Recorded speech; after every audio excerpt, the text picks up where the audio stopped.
तुम बिल्कुल ठीक कहते हो। ये बताओ, ऊंट कहाँ देखा तुमने? उन्होंने यक जुबान होकर कहा, हमने ऊंट तो नहीं देखा, तुम आगे जाकर तलाश करो। वह शख्स कहने लगा, भाइयों, तुम्हारे पास ऊंट से मुतालिक इतनी मालूमात है और फिर भी तुम इनकार करते हो।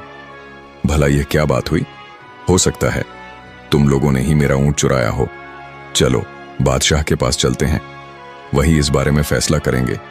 चारों भाई और ऊंट का मालिक बादशाह के दरबार की तरफ रवाना हो गए। रास्ते में जमीन पर उन्हें किसी इंसान के पैरों के निशान नजर आए। चारों भाइयों में से एक ने कहा, यह औरत के पांव के निशान हैं। दूसरे ने कहा, यह घर से नाराज होकर निकली है।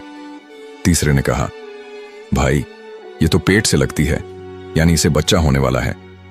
बातें करते करते जब वे आगे बढ़े तो एक शख्स भागा भागा आया। उसने पूछा, भाइयों, रास्ते में तुम लोगों ने किसी औरत को तो नहीं देखा? एक भाई ने कहा, वो जो नाराज होकर घर से निकली थी। अब दूसरा भाई बोला, मेरे ख्याल में पेट से भी थी। उसने कहा, हाँ बिल्कुल दुरुस्त कह रहे हो। तीसरे ने कहा, रात के वक्त घर से भाग गई थी। हाँ हाँ बिल्कुल ठीक। ये बताओ वह कहाँ है?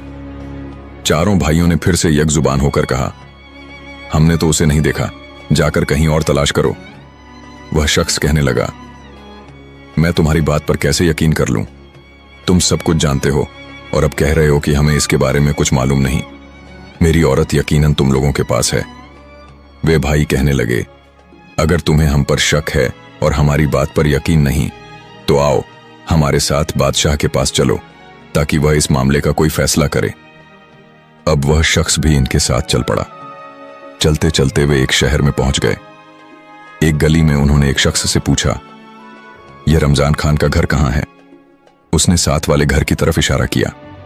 उसी वक्त एक घर से एक शख्स निकला और कहने लगा, रमजान खान मैं हूं, कहो क्या बात है? वे भाई कहने लगे, कल रात तुम हमारा घोड़ा ले गए थे, वह हमें वापस कर दो।